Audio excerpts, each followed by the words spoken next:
mucho la atención, o sea, la verdad que me generó angustia todo lo que vivió la Nata, me imagino vos, al mes de su muerte, ¿no?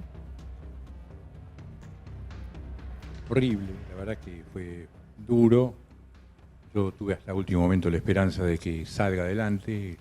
Muchas veces él lo hizo, pero bueno, esta vez, sobre todo ya después que se fue del lugar de rehabilitación y se fue para el italiano, ya está, ahí se empezó a desmoronar y se fue.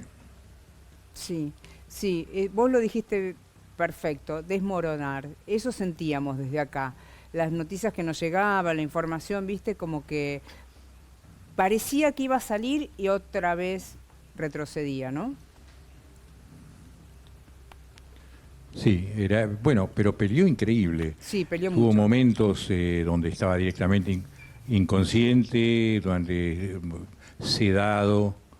Él tenía varias condiciones que ayudaban a que tenga momentos de delirio, de estar desubicado. Bueno, no te olvides que él tenía diabetes, tenía problemas en el riñón, insuficiencia en el riñón, tenía además por los dolores, siempre tenía o fentanilo o opiáceos o morfina, y todo eso lo hacía no estar consciente. Pero bueno, hubo momentos donde yo pude conversar con él bien, donde estaba lúcido y después se iba, ¿no? Sí. Gabriel, ¿cómo fue, imagino que duro, como decía Marcela, este mes, pero el contacto con sus hijas? Imagino que lo tenés, no sé si diariamente, pero que hablás asiduamente con ellas. No, no, yo la verdad es que hablaba más con Kiwi, con Andrea, Mm. alguna vez con Bárbara, pero no era un contacto permanente. Me cruzaba, yo iba a visitarlo, entonces me cruzaba con ellas, pero no había una conversación más que cómo está, qué pasó, qué sabés, esas cosas. Gabri, vos sabés que me quedé pensando, ¿no? Nos falleció un compañero nuestro hace 15 días y a mí me pasa, lo veíamos todos los días y bueno, yo lo conozco desde la época de Lucho, hace 40 años lo conocí, imagínate, y a mí lo que me pasa con él, lo que te quiero preguntar es porque me pasa que lo veo acá cuando trabajo, es como si estuviera todavía su alma acá o lo sueño. ¿A vos te pasa eso con la Nata en este mes? ¿Te pasó? Me viene pasando de que estaba mal, que se lo extraña en el programa, lo extraño en las conversaciones que teníamos entre nosotros, pero al mismo tiempo hay una cosa que sí parece mucho a lo que me pasó cuando falleció mi viejo, que era un tipo que tenía tipo muy inteligente, un personaje fuera de serie. Y mi recuerdo ya es prácticamente solo aquellas cosas lindas, aquellas Lindas. alegres, momentos divinos, enseñanzas, aventuras, ¿no? Lo mismo con Jorge, obviamente. Hemos hecho tantas cosas juntos y nos conocemos hace tanto que eso es tan fuerte y tan importante que todo el resto Claro. quedó de costado. Gabriel, vos hablás mucho del tema de las charlas, las conversaciones que tuviste con él, bueno, las últimas. ¿Cuál es esa charla que se te viene, digamos, en este momento o en algún momento que lo hayas recordado en estos días o todos los días y decís, esta charla que tuve con Jorge, no sé, algo que no sé, te lo recuerdes ahora? Una fue sobre Medio Oriente, Ajá, me acuerdo, sí, donde él tenía la teoría, siempre decía lo mismo, ¿no? Que él creía que eso no tenía arreglo. ajá.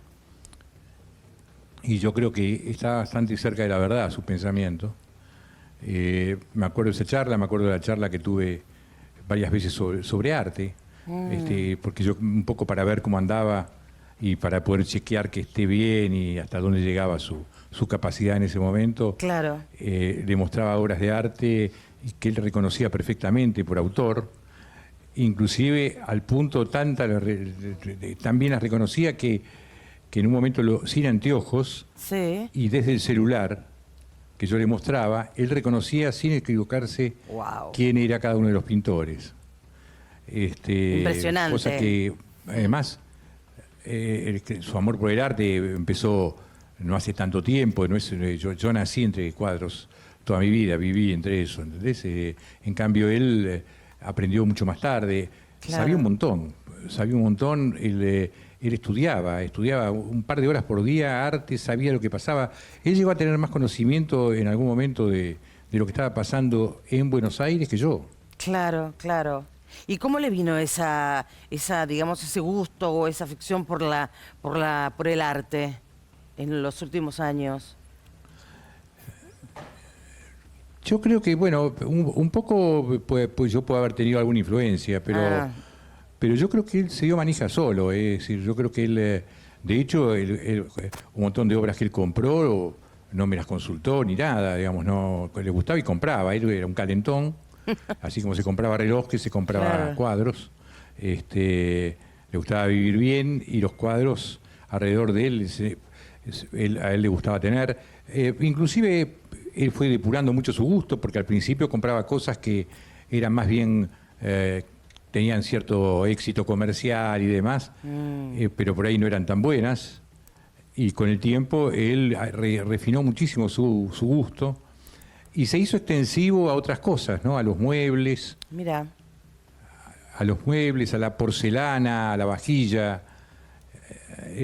Realmente creo que fue adquiriendo un gusto, y su colección es buenísima, digamos. Tiene algo que por ahí la mayoría de las colecciones no tienen, que los coleccionistas son más bien coleccionistas de periodos o de estilos o de épocas, ¿no?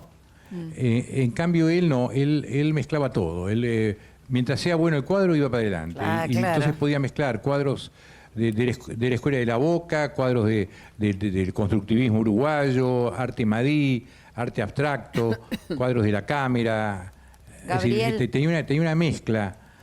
Sí, te escucho.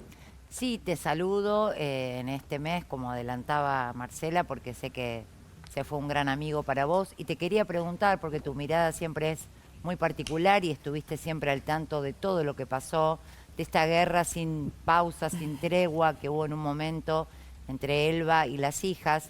Y hoy, mirado a la distancia y con este arreglo que hubo de por medio, ¿cómo se llegó a esa instancia que la verdad me parece maravillosa?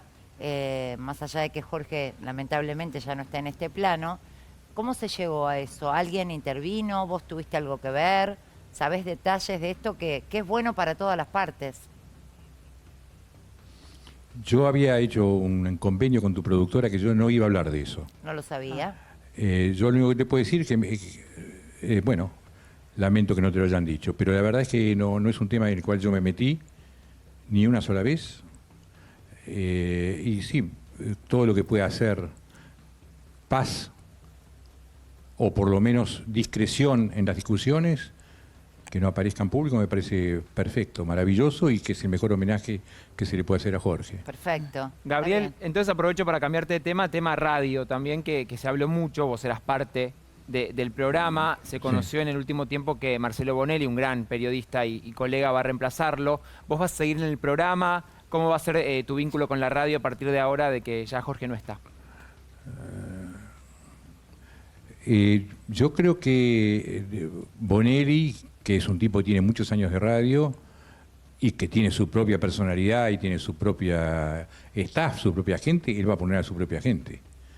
Cosa que yo haría lo mismo que él, digamos, ¿no? Es decir, además, el programa de La Nata, como se conoció, ya no existe. Jessica Bossi ya no está Cecilia Bufflet, no está Barbano, Calabró, los únicos que quedamos ahora, pero un poco para hacer un aguante a la radio, somos García, Julito López, la Negra Verón, Flavia Pitela, ¿no? Pero te ofrecieron seguir. Pero el resto ni siquiera son los que estábamos antes. Pero vos sos un gran profesional, ¿te ofrecieron seguir en el programa o no? ¿O termina tu contrato y ya está?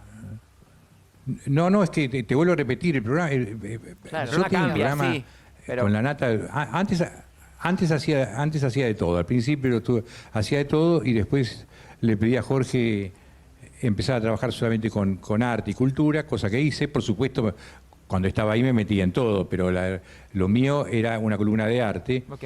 Y Jorge Lanata tenía, entre otras particularidades, la idea de que aprovechar su popularidad, su audiencia, que era enorme, meter cosas que otro no metería. Es decir, vos pensás que en un programa de prime time, Sí. el número uno, Más o escuchado, depende sí. del día, Metía puede ser el arte número uno, el con- número dos, Claro. Sí. con el que empezaba la Culturizaba.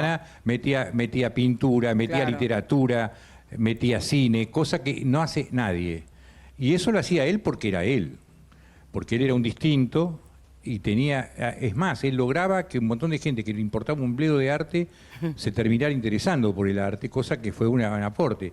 Pero eso yo no esperé que nadie más lo haga, porque conozco al resto de la gente, conozco la cultura que tienen cada uno de ellos, conozco los intereses, y entonces no me cabe duda de que poner, y no creo que me vaya a elegir a mí para eso.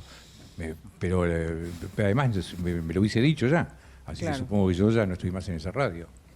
Bueno. Yo hablé algo con Porta, a ver si quiere hacer algo conmigo de cultural o de arte, un par de horas a la semana, fin de semana, pero no sé, si no lo haré en otra radio. Sería muy interesante, Gabriel, que lo hagas. La verdad que continúe, sería muy interesante. Gabriel, te agradecemos muchísimo por esta nota, por el recuerdo al mes de la muerte de Lanata. Gracias, Un beso grande. gracias. Bueno, nos vamos a